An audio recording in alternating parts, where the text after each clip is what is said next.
Hey, welcome to the Silent Bar Tavern. Thanks for coming back. In this episode, we're going to be experiencing some strange antics. Someone's having a vision. Someone else is hiding some secret. And, well, there's a water bucket involved. For some reason, there's no bodies of water around this town. It's almost like people don't drink water. It's like they have a water tower somewhere. But they don't. They drink from a well. Unreal. But you'll get to see more of that in this episode. Hope you enjoy.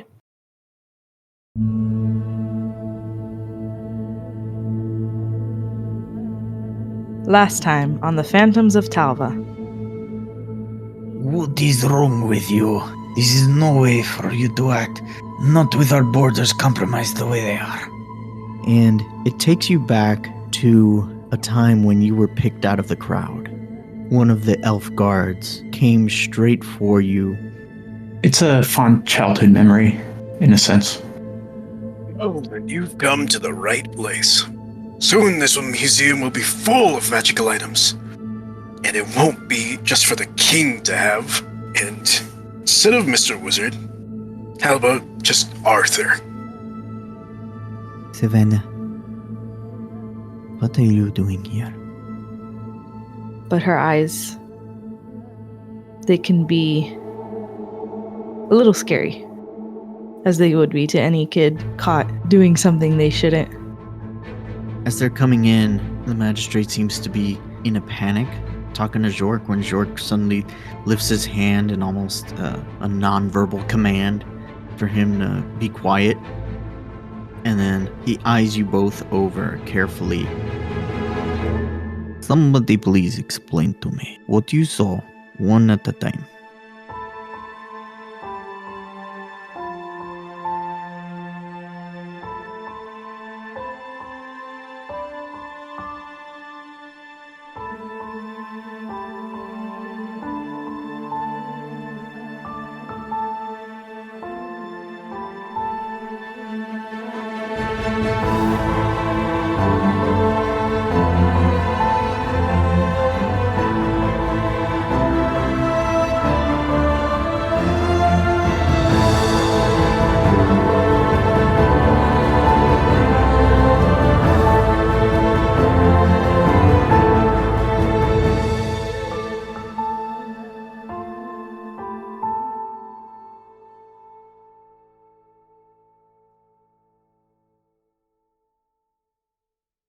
Everybody ready?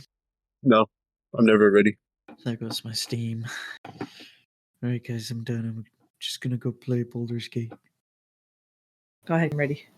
Okay, so last time, Hannah managed to convince the captain and everyone in that meeting that she doesn't belong there, and returned to the museum only to find that it was a mess. It seemed that a few of the soldiers had been in and out doing some light investigating, while Arthur and Chaff were trying to figure out what to do next. Chaff was really more being interrogated, while Arthur was trying to figure out what can be done to flush out those who were hiding in the caves just north of Garage. So we are going to start back with Hannah as you find yourself staring down at the case that used to hold all the pieces of the God Killer, that now only has the shattered pieces of the blade. It seems that it was never opened, but the hilt is still missing.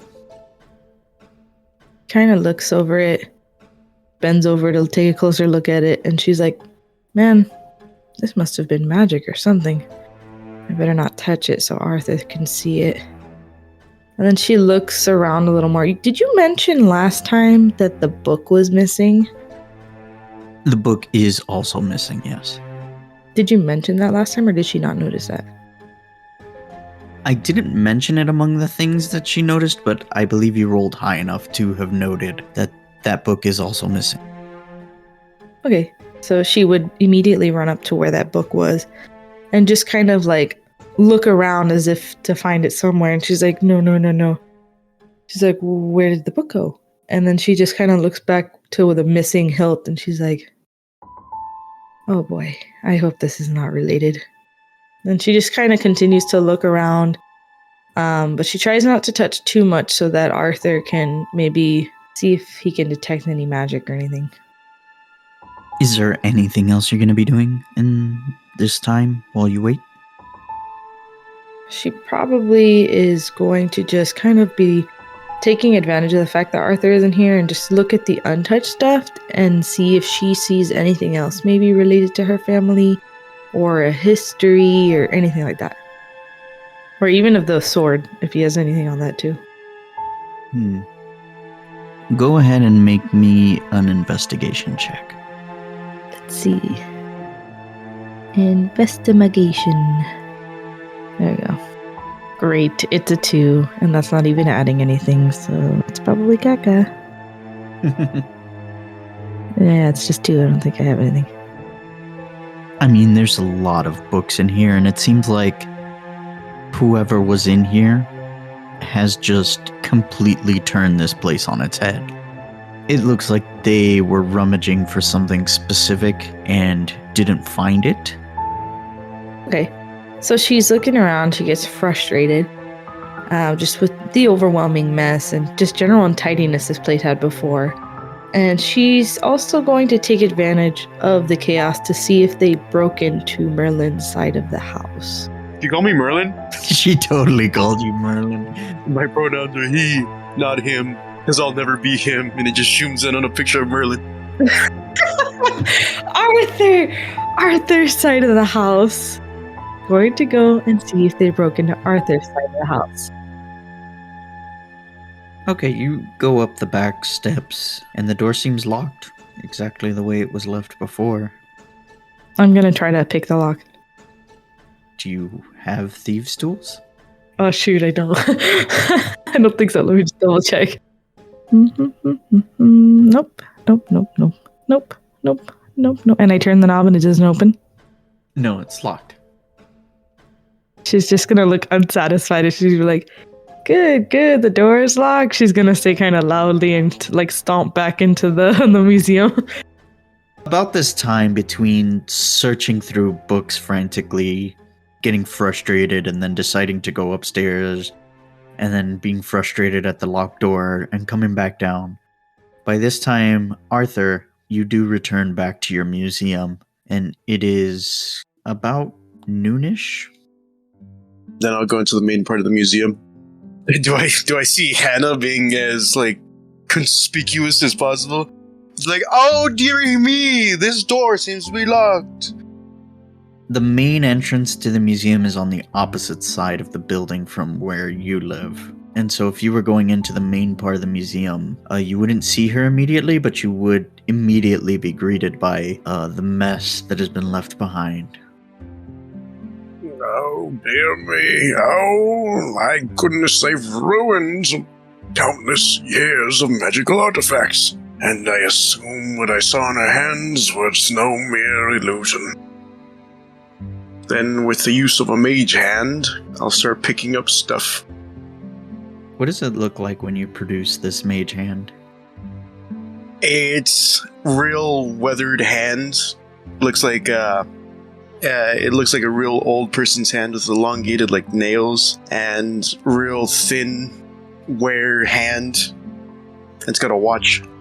Some hag's hand that you hacked Yeah. off at some point. I'll need this. I'll keep this as a summoning item. My lucky hag's hand. Just average, just real weathered hand. Still skin on it, but it's just like real bony looking hand. Okay. So as you're doing this, Hannah, you do manage to come back down into the museum, and you hear her coming in from the back entrance. So while I'm picking up stuff and having my mage hand float a book to me to put it back onto the shelves, you said the back entrance? Yeah, she comes in through that back entrance that leads towards your domicile. Oh, there you are. Pray tell, why are you entering through the back entrance? The courthouse leads to the front entrance. Yes, I was just checking to see if your home was still intact because this part of the museum was completely destroyed. And she looks you up and down and she goes, "How are you feeling?" Well, it's pretty disheartening how they only seemingly require two things, but went out of their way to ruin others. And she looks kind of like she just remembered something and she's like, "Oh, by the way," and she hurries over to where the hilt was. And she goes, "This wasn't broken into. At least it doesn't look like it." And she looks at you and she says, "Is there a spell that can remove this without damaging anything?" If I had to guess, some sort of teleportation? But it is just a simple glass barrier. The only way we can truly tell that it was never opened was to somehow read if there was magic used within its vicinity. You can do that? No, unfortunately, I do not have in my arsenal a spell that will allow me to detect magic. It's a little unpleased and she's like, "Well, should we get it back? I mean, is this important? I'm not really sure what this is." It is of great importance to me, and if they want it, then it must be of great importance in general. So, it is of everyone's importance that we do get it back, but as of now, it seems to be getting late. I have my assistant here, besides you, and just the hand floating like Addams Family style on my shoulder. You take your leave, I will make sure everything is accounted for. And we flush out the kobolds from the same cave that, what you call him, little chaff we found. When? In a few days' time, I may be a wizard, but I am also a scientist. I will have a poison that can make them scurry out of their caves. And those robes seem to have been of great importance to the people of the courtroom.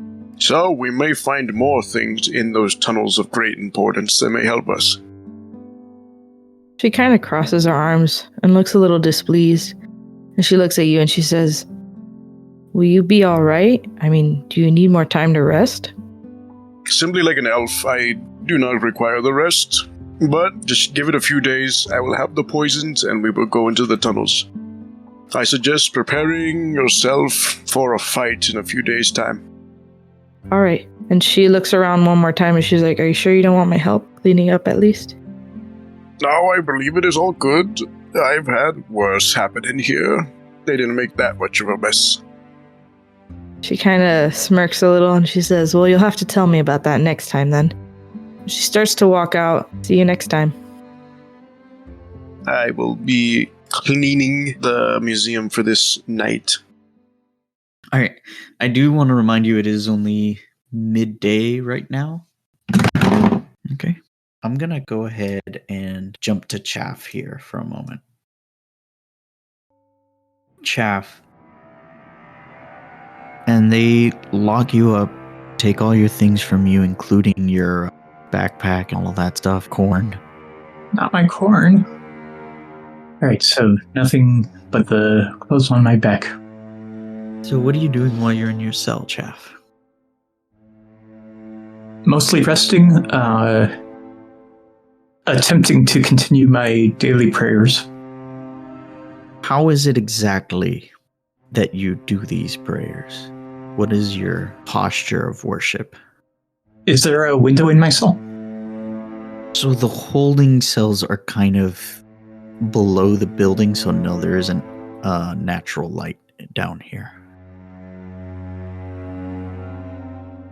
Alright, then arms raised to the ceiling and hold there for 10 seconds, and then bow, 5 seconds, repeat.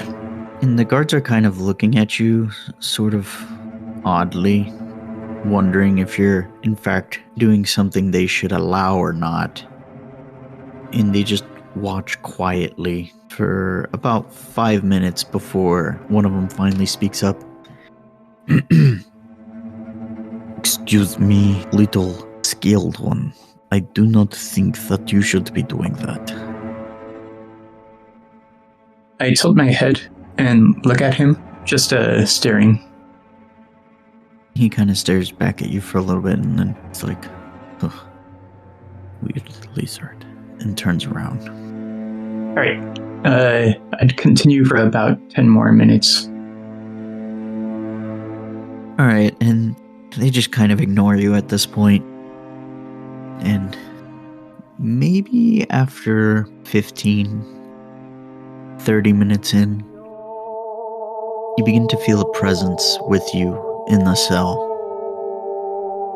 It's not visible. You don't think it's tangible, but you feel it nonetheless. And you continue this form of worship as it's unfamiliar to you. It's nothing like the sort of worship you did back in the caves when there would be sacrifices and glowing crystals and all of that. This one is different. It seems older, stranger, like something that exists beyond the number of dimensions you can comprehend. Like you're a 2D being trying to wrap your mind around a 3D object. You feel this entity reach out to you and touch your hands. And then you suddenly have a vision.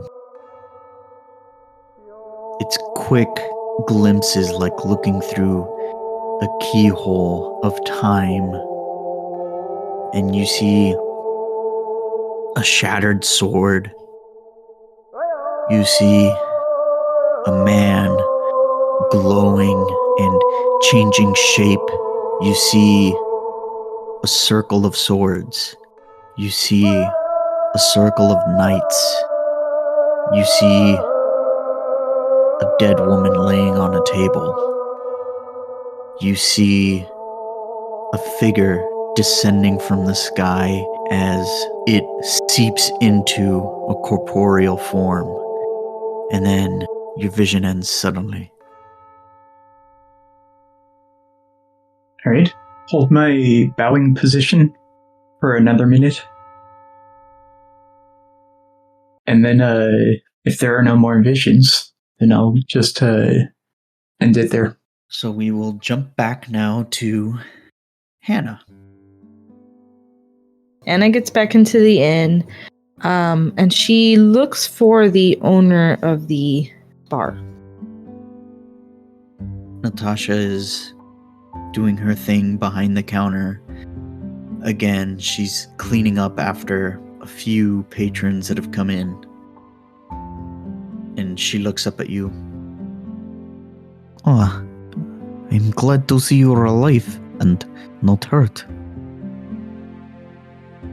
She kind of chuckles and she's like, yeah, me too. And then she kind of looks her in the eye and says, you wouldn't happen to know where the nearest body of water is, would you? The nearest body? Why do you ask that? She looks a little embarrassed. She's like, well, I hail from a nomadic tribe. And they're mostly composed of monks. So we like to get away to waterfalls or bodies of water to just kind of clear our minds. Well, I am not so sure about a full body of water, but if a river counts, then you would want to head east towards the Kovik. But that is quite a journey's away. Oh, how long would you say? On foot, you're looking at nearly a week. If you had a ride, at least 2 days, maybe 3. She looks a little frustrated. She's like, there's not even a brook around here? How do you guys drink water? All our water is dug from well. If you wish to see a well, then you can go just outside of town. She looks a little upset and she's like, well, how do you guys clear your minds here? Most of people in town work in fields. You'll find you have plenty of time to think when all you do is dig dirt around all day. She kind of smiles a little bit, or like she looks like she's trying to hold back a smile, and she goes, I think I'll pass. Which direction was that well? You go out through these doors, and it is just past the wizard's tower. He's like, all right, thank you. And she starts heading out to the well. She kind of watches you leave for a moment, shakes her head a bit, and then just goes back to what she's doing. As you exit, you note that there's more guards on watch than there should be. I mean, this isn't a huge square, but clearly everyone is on high alert at the moment. And everyone's looking at everyone, eyes shifting, watching, scrubbing, if you will, over everything. And you could just feel the tension in the air as you make your way back across the square, past the museum, and you see this well. It's a rather large well. It is about 5 feet in diameter. There's this rather large canopy over top of it, and what looks like some kind of mechanism for lowering and drawing water from the well. Possibly something that Arthur himself invented. Is there anybody else by the well at this moment? It's high noon, so very unlikely. Okay, so she's gonna pull up a bucket of water. Okay, you do that easy enough. She's gonna set it down next to her. She's gonna stare at her reflection. And what do you see when you stare into this bucket? She's just looking at herself. She's trying to see what face she's been making. Trying to make sure she's not looking more upset than she is. And she takes a deep breath. And she tries to clear her mind the way her teachers taught her. And any thought she gets, she tries to push it aside, but they keep coming back. And she kind of dips her finger in the bucket of water and then stops and then continuously does that until she can get almost into a rhythm. And then she stops doing that and just kind of tries to meditate on the silence. While you're meditating, there's a gentle breeze on the wind. The kind that you only find at this time of year. It's cool, it's crisp, it smells of leaves as they fall from the trees. In that moment, she remembers her favorite teacher that was so near and dear to her, saying in his upbeat, chipper way, "Let tomorrow worry about itself." And she kind of takes a deep breath, grabs a handful of the water and just splashes her face. And then kind of slaps herself around. And she's like, tomorrow. And then she gets up and dumps the water. Just before you go to dump the water, you take one last good look into the bucket, and immediately your attention is drawn to a silver hair that begins to show itself just under the red. She kind of stares at it for a moment and then she shakes her head and she's like, tomorrow. And she throws out the water. And then she tries to remember if she has anything to dye her hair in her possession. She kind of thinks to herself that, man, she doesn't. So she's gonna stick around the area a little bit, see if she can find any herbs that might be helpful for Arthur's burns. She'll spend a few minutes there, and based on her success or not, we'll determine if she'll head back immediately. Okay. Go ahead and make me a investigation check or a nature check, whichever you prefer. 16. Nice. Yeah, you find, oddly enough, a few herbs that are conducive to alleviating the sort of pains that are associated with burns. And you begin to collect them, and you find a good bunch of them. On a 16, you find a decent amount. enough to make a full vial's worth of ointment. Once she's gathered that, she's gonna head back into town. Do you know what time of day she's looking at right now? Probably somewhere between 2 and 3. She's gonna look for like a shop that sells hair dyes. There is one shop, notably in the square. When you compare anything to Town Hall, everything here looks kind of shabby, but when you look at the different buildings in town and you compare them among themselves, this is one of the nicer buildings, and it is Garage General. And it is a 2-story building. It's very wide and long, and it's made of wood that has been stained a dark cherry color. As she's getting ready to walk into the building, she's gonna take off her hat and kind of run her fingers through her hair.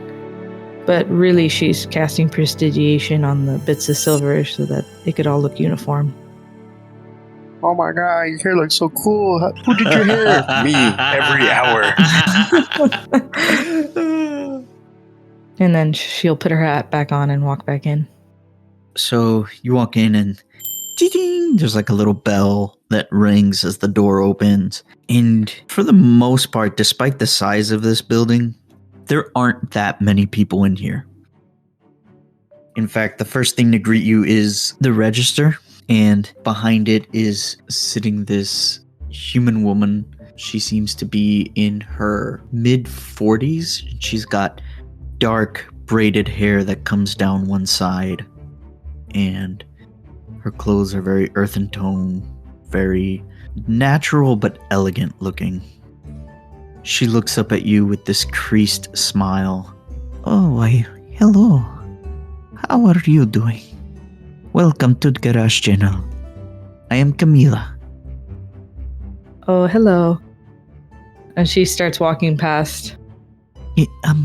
Is there anything we can help you with? No, I've got it. Thank you. I appreciate Are it. you sure? I've never seen you in here before. And she just looks at her and she's like, is it not like organized, or is there a system? Is it just only you know where everything is kind of thing?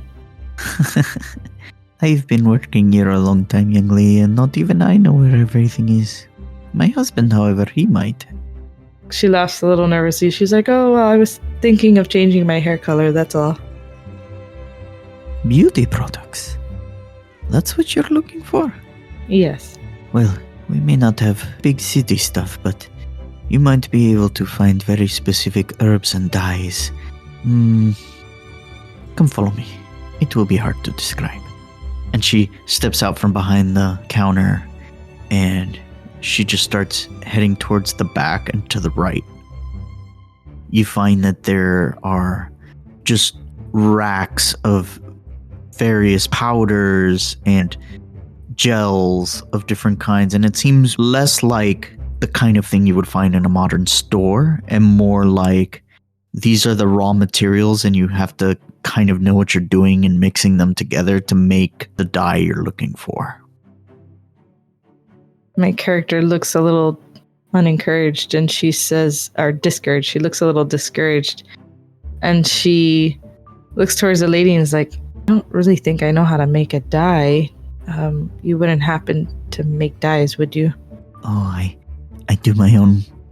When she says that, you take a better look at her hair, and it's like black with patches of poorly hidden gray. My character feigns. She's just like, oh, it's great. You're looking for something with that reddish brown? Oh, no, this is my natural hair. I was looking to do something maybe a little darker. So brown then. Oh, okay. You're going to want some of this? And she like points at something that looks like a deep red powder. And she points over to a gel that has like a very light blue in it and a few other items. She's like, powder is for the color. The gels are for the stick. And then you're also going to want something to wash it out later because it will stink. And she starts pulling up other things, soaps, shampoos.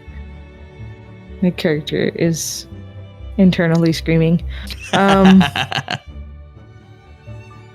she kind of looks at the lady and she's like, could I pay you extra to help me with this? Oh, of course. Would you like me to mix it all for you then? Yes. And then she stops for a second. She's like, wait, does the town have a hairstylist or? Hairstylist, she says. No, my dear. We're a very small town. Most of the time, the women around here help each other with their wares, you see. It is good that way, I think. I was worried you would say that. And she sighs and she's like, okay, well, like I said, I'll pay you extra. And she kind of puts that down on the counter and or wherever. And she's like, and I do very much appreciate it. Okay, well, how about you give me an hour and you return, and I will have it ready for you. Unless you want me to help you put it on, then I could go to you, or where are you staying? Oh no, I can put it on. I just don't know how to make the dye, that's all. But I do appreciate that. I can come back here maybe tomorrow morning, or unless you need more time than that. More than an hour, my dear. You could pick it up even today. I might not be here at that time. Oh, okay. But my husband will be. That sounds good. Should I tell him my name, or I'm just here to pick up the dye? Mm-hmm. And you see she's writing something down on a paper. What is your name? Hannah. Hannah. It is such a lovely name. Thank you. I had a cousin named Hannah. Okay. It will be total of 15 silver. That sounds good. And she hands her 2 gold pieces. You hand her 2 gold and she pulls out change of 5 silver and hands it to you. And she takes it and she starts to leave. Arthur, you were coming to the store to get supplies, were you not? I was gonna go to the mayor to get money for supplies. Unless I got a really good IOU card on me. Back at the mayor's office, she's scribbling something down and looks up at you. Yes, Arthur. I thought that you were going to be working on your potion. Or gas, or whatever it is you call it, I am not sure. Poisonous gas. But when I had left, I had realized the problem of I haven't gone out to get supplies for anything in quite a while. Which includes stuff that would be needed to make this poisonous gas. I am here to persuade you in assisting me to either give me the supplies directly or give me the funds to make them. Seeing as you are doing this for us, I say that you have the general store send us the bill, and we will take care of it. And as she's saying this to you, a soldier comes up to her ear and whispers something, and then her eyes sort of widen a bit, and the soldier leaves. Seems that lizard you brought with you is still clinging to some of its old ways. I would like to know these ways it's clinging to, and to inform you that it was the assistant who brought it with her. Do me a favor. I have a lot to go through here. You go down there and check on the lizard and report back to me, and then you may go on your way to the shop. Now, check up on the lizard. Mm-hmm. Though I believe in records you would call them kobolds. Yes. No, please. Alright. Have a good night then. Or evening, whichever it is. Oh, one last thing, Arthur. How long will it take you to make this?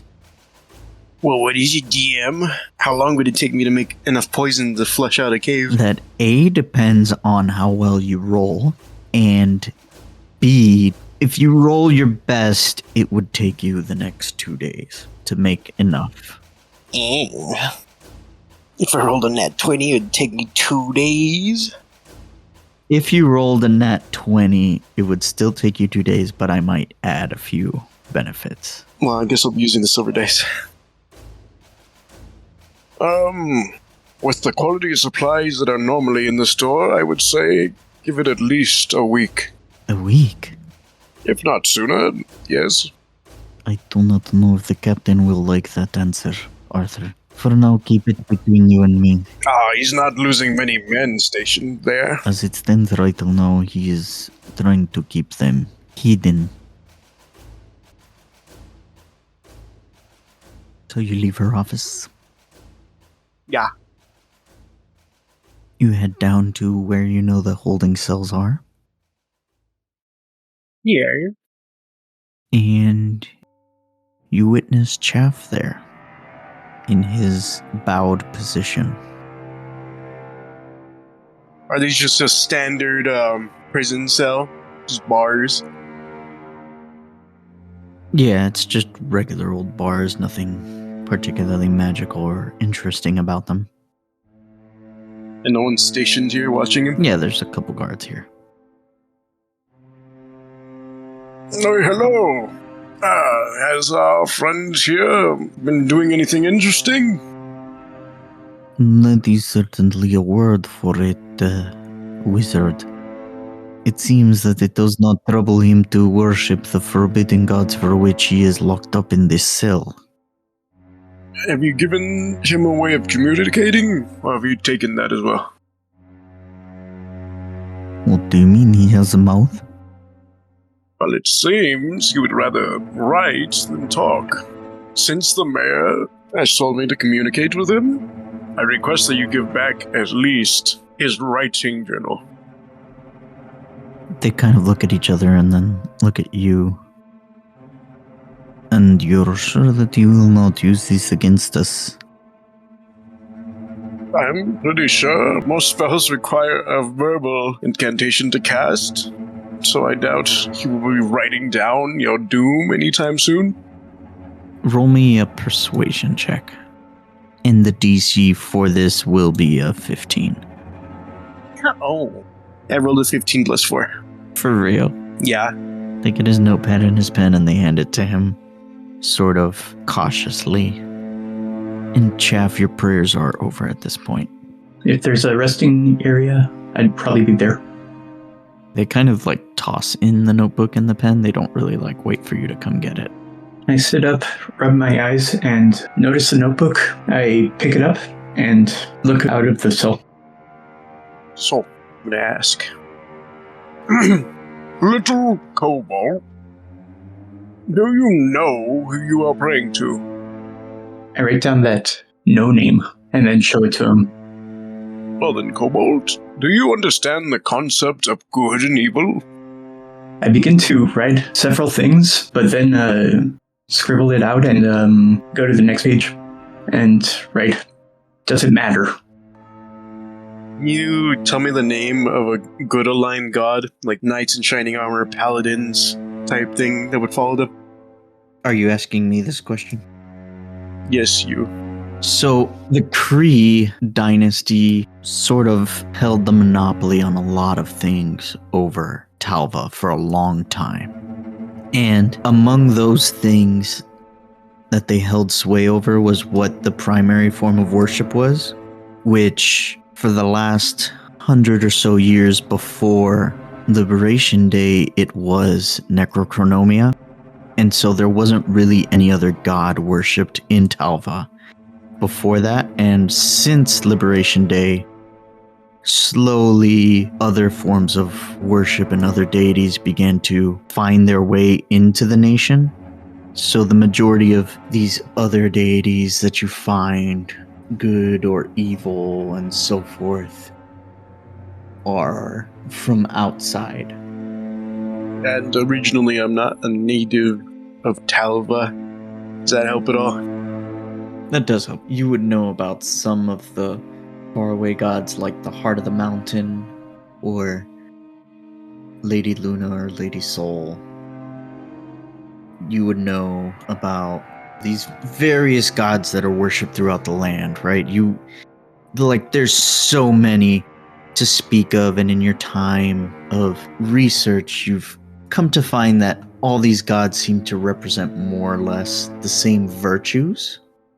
The sort of virtues that seem to be embodied in these good aligned gods are order, life, and wisdom.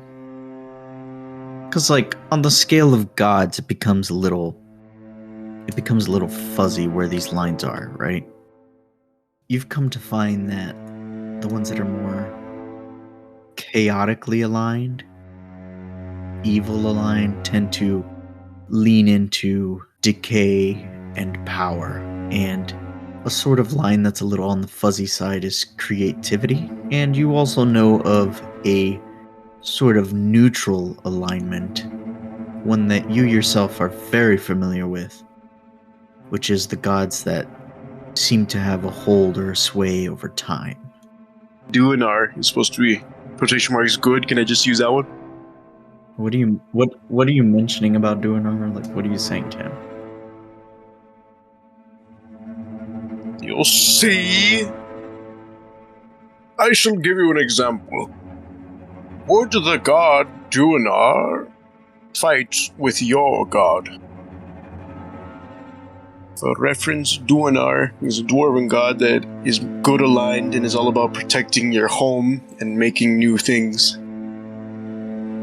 I tilt my head in confusion and then write into the book.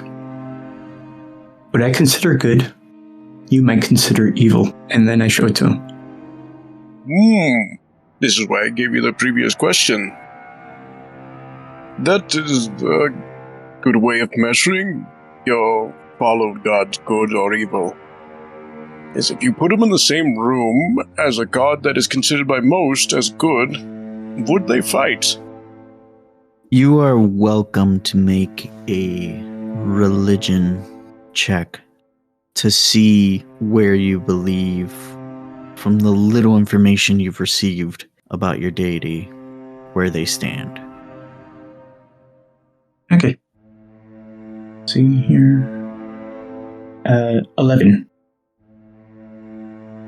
On an 11, you're not really sure where they fit in the cosmic spectrum of good and evil, but... Yep, pretty much where I stand. But you do know that from the little interaction you've had with them, they are not a god in the traditional sense that people think of gods. You've never seen their face, you don't know their name, and you're not really sure if anyone else worships them aside from you. You're also not sure if they require worship from anyone. Alright, here's what I write. What is a god but an entity of power? Would a god have power if it was not worshipped? I show that to him. If they are just embodiments of power, and it is not needed for them to have followers, then in my youth people should have considered me a god. But I guess this is good enough an answer for me. Well then, did you have questions for me? I shrug and then sit on the bed. I'll turn to the guards. Do you think that would satisfy the mayor? Or do you have any suggestions on questions she might Did have? that satisfy you, wizard?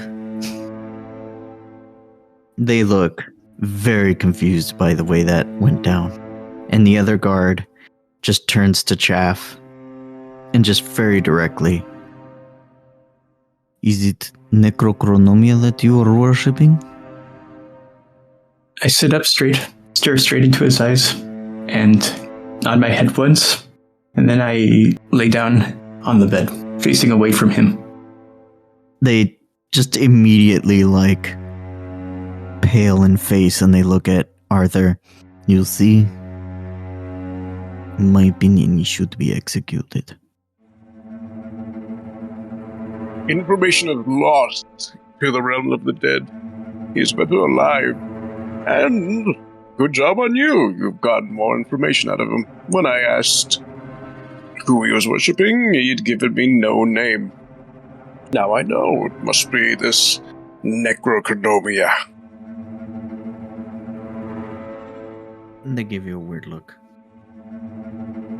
Well, you should go back and tell the mayor. And tell her to please get rid of this beast. Keeping him around is a bad thing. What if you had me take him? What do you mean? I keep watch over the little thing, and so it's no burden to you anymore. You watch this kobold? How hard could it be? I hear people have pet snakes. Yes, but pet snakes do not steal your corn or worship dead gods. Well, same could be said that pet snakes do not have any knowledge to give to warrant keeping them around. So you're saying that this creature still has use?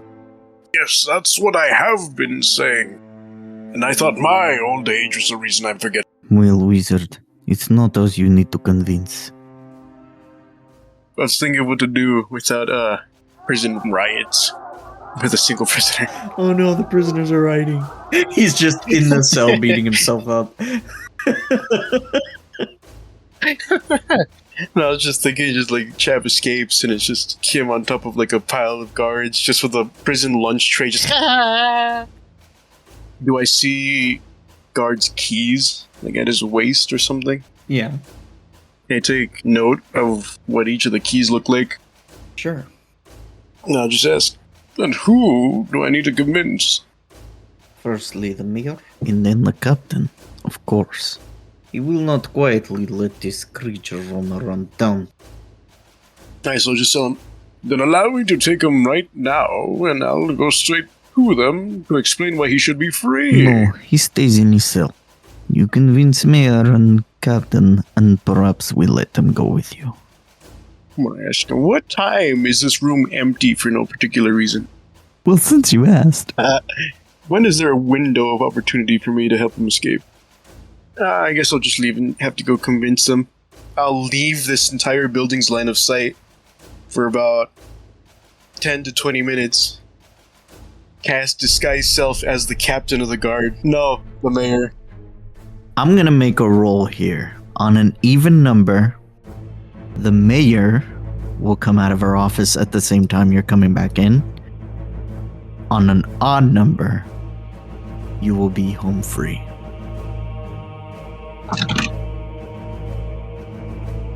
And it is a 1.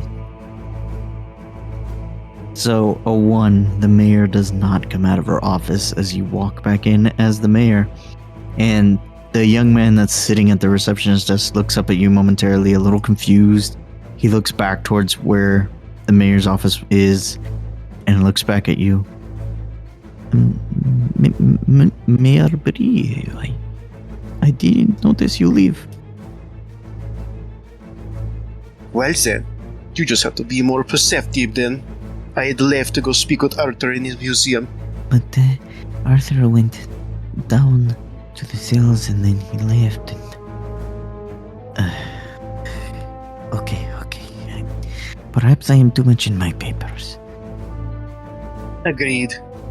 And then I'm gonna walk to the jail. All right.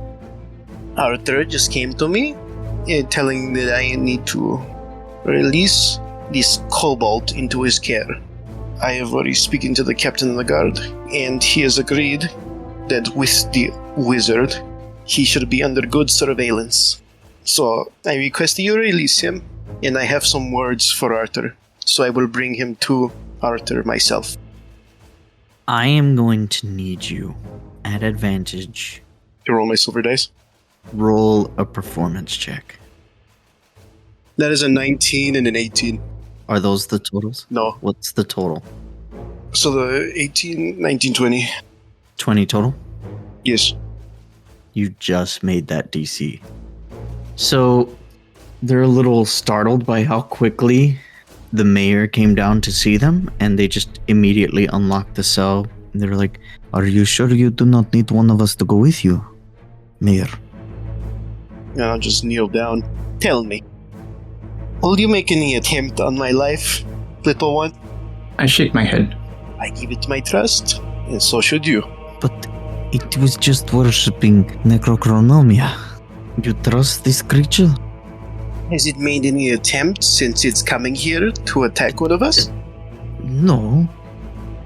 But perhaps it is biding its time. It is a small creature. Perhaps it is waiting for its horde to come rescue it. And I think it is time for you to go on your break. It will come with me to Arthur's museum, and that will be the end of this conversation. they kind of step to the side and look at each other, and they leave. And it's just you and Chaff. Alright, so I'm just gonna tell them to follow me. And leave. And of course, I will follow. Oh wait, where's the stuff? Sitting by the entrance to this section. Okay. Grab your stuff and let us go. Alright. I pick up my stuff. Alright, so I'll just go straight back to the museum. Let's go! Alright, as you're coming out from the holding area, you are met by the magistrate. Oh, Mir. I surprised to see you coming out of the hold, and he looks at the kobold. Where are you going? Arthur convinced me to leave the kobold under his watch. The wizard? Yes. I am gonna need you to roll 2 separate checks here. First is a performance, and the second is a persuasion. Both of these need a 20 or higher. Oh, my persuasion's good. Performance is 14 total. Persuasion is nat 20 plus 4. So he looks very perplexed right now. Because to him, you don't sound anything like the mayor. You look like her, but you don't sound like her. You don't act like her. And he's sizing you up and down, and he's convinced that... Can I insight he's figuring me out? It's obvious. It's on his face.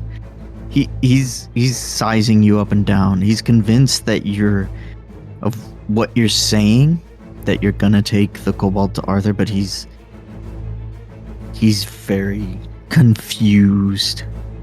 Who are you? Why do you ask, Magistrate? You do not sound like yourself, Mayor. I see Mayor Bree, but I do not hear her. And he signals for a few of the guards, who immediately come over. I am afraid I'm going to have to ask you to return the kobold. Alright, I guess I'll just gaslight him. Just have to hope the silver dice roll's good. What are you gonna say to him? If you are concerned with how I am sounding, the recent events have put me under stress, and what you know as my voice and my demeanor is merely an act I put on for the common folks. Now, if you would kindly let me pass, Arthur said he had urgent information he needed to relay to me. The guards are all kind of looking at each other like, wasn't he just in here? So you need to roll a persuasion again at disadvantage. You need to beat a 15. Persuasion? Oh, I'm sorry. It's not a persuasion, it's a deception. That makes more sense. I believe I passed then. What did you roll? A 17 and a 17. Ayo. You passed. The magistrate kind of looks at everybody, and then he just sighs. The tenseness in his shoulders drops a little. Alright, but Do not keep him long, you know how the captain gets. Sucker! Alright, you are home free, my friend. Walking off, just jump in the air and click my heels. They instantly arrest you. Hey, wait a minute, she's not liberal enough She's to too do old. that. This is gonna come back to bite us. Alright, then I'm going straight back to the museum. Alright. Okay, what are you doing when you get back to the museum? So I'm gonna get back there. Just immediately snap my fingers and go back to me. I act all surprised. Trust me, lying is better than the paperwork that I have to deal with after dealing with the captain of the guard. Besides, I basically got him that position. Did you know, when he was younger, he could barely swing a wooden sword? Have you noticed the museum is in disarray yet? Yeah. I was cleaning it up a whole, probably a few hours. Yeah, it's more or less by the time you get there, Chaff, it's somewhat in order, and there's like a lot of interesting things lying around. Probably most notable to you would be the large dragon skull. Oh. I walk up to it and inspect it closely. It's a dragon. I was literally going to say that. It's a dragon skull. Since it wasn't taxidermy, you can't tell what type it was. Brother! My cousin! No! So I'll just tell him, now, that you're here, I'd like to ask you some questions, but first, I believe we should get Hannah back over here. So, feel free to stay inside the confines of the museum, learn about all you want, if you're able to read it, of course. And if you have sticky hands, make sure to keep them firmly in your pockets. And I'll leave the museum. Alright, I go straight for the bookshelf.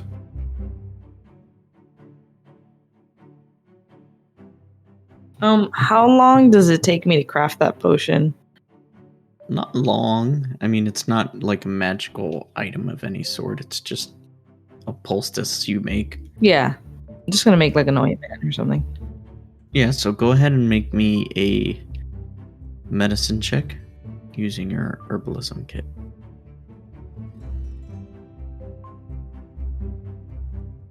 Well, that's caca. Medicine. It's like 7.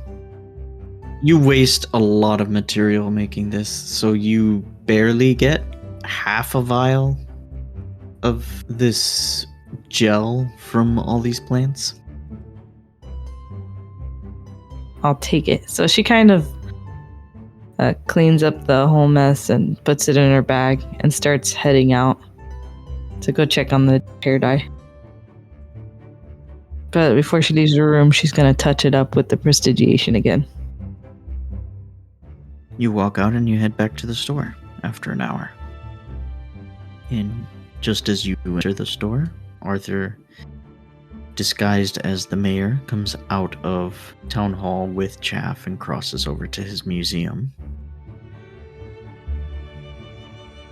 So you go inside the general store, and there is now a rather large man with a scruffy beard, and his ears are pointed but not long. And he looks up from the register at you and says, Oh, you must be the young lady who is here for the hair dye. My character does a slight smile. And she goes, oh, you must be the store owner. I met your wife earlier. She was very nice. Well, after yesterday's events, yes, I am the owner now. Unfortunately, Hannah's smile drops. She's like, oh, I'm so sorry. it's fine. The garages were good people. I I hope that Bors wakes soon. But anyways, I am Duvia, at your service.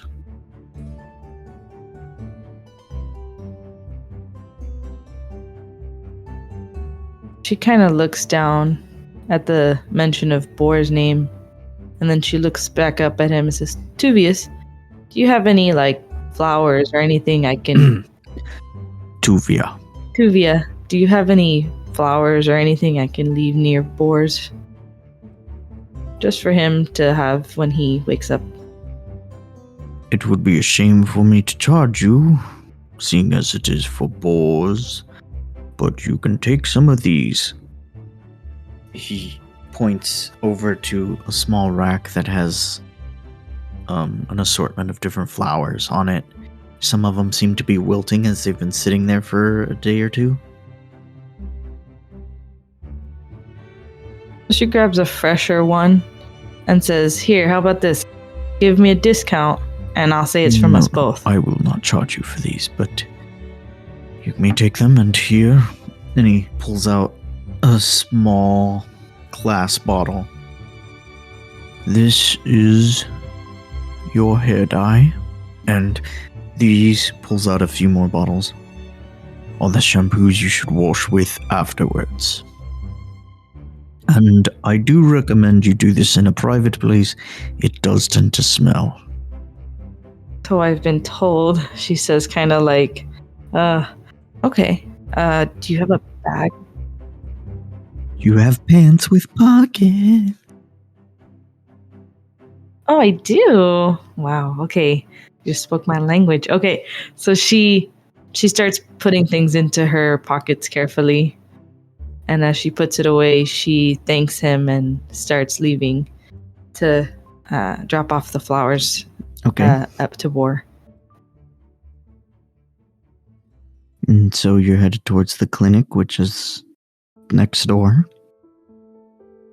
So she walks. Is he awake or is he sleeping still? He's out. In fact, you have it on good reason to believe that he will be out for a while. Right. She kind of looks at him and she's like, you have to wake up soon. There are a lot of people that need hope right now. And you waking up, just waking up, you'll give a lot of people hope. And she puts the flowers near him. She's like, and besides, you want to see the flowers before they die. And then she just looks at him, kind of sad, and then leaves. All right. Now she's going to see Arthur. Okay. Arthur, you get to your museum and tell Chaff to stay there. And then when you walk back out is about the time that Hannah entered the clinic. Where are you going? The bar where she sleeps. As you head there, Hannah, you end up coming out of the clinic and you're headed towards the museum? Yes. So you walk into the museum and you find no Arthur, but you do see Chaff rummaging through the books. She looks at Chaff. Are you supposed to be here? I just glance up from my book and then continue reading. What's he reading?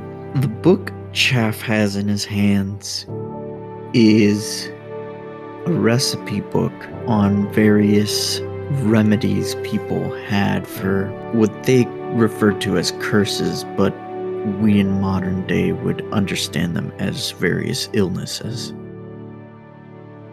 So it's essentially a book on medicine.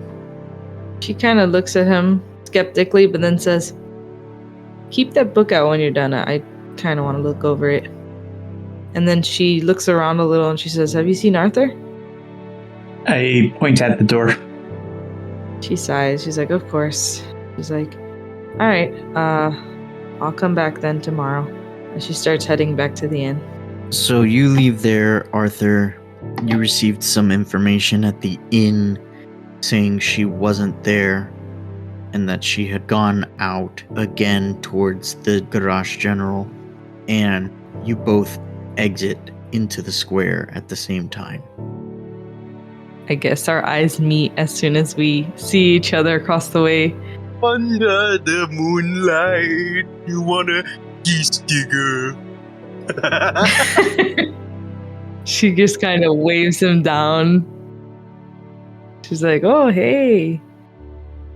Does like a slight jog to you. Arthur, I've been looking for you. Oh, what luck. I just began my search for you. So she pulls out a little vial. She's like, I made you an ointment. It's not a lot. I might have to make you more, but it should help with the healing and scarring of, the burns. Being cooked. Alive. Oh, what an act of kindness. I thank you.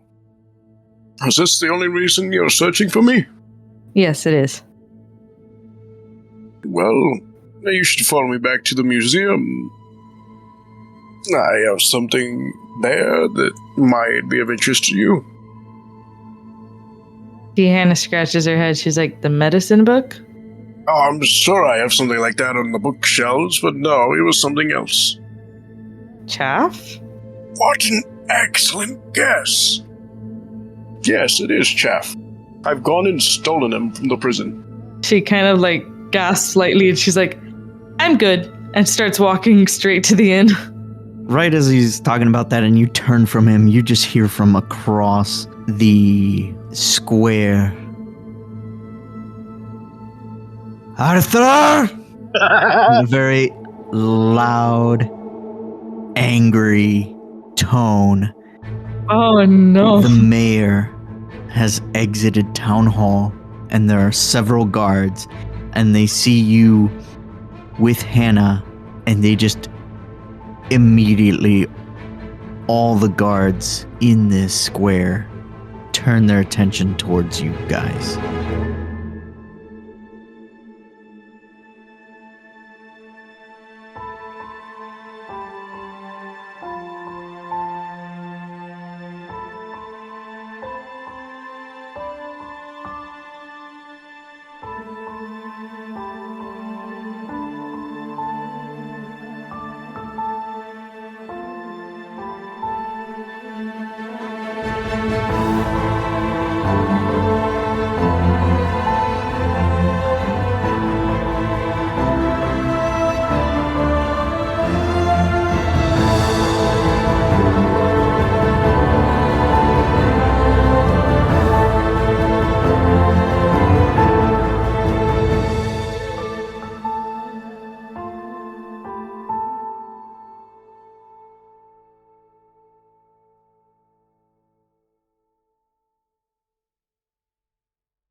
Hey there.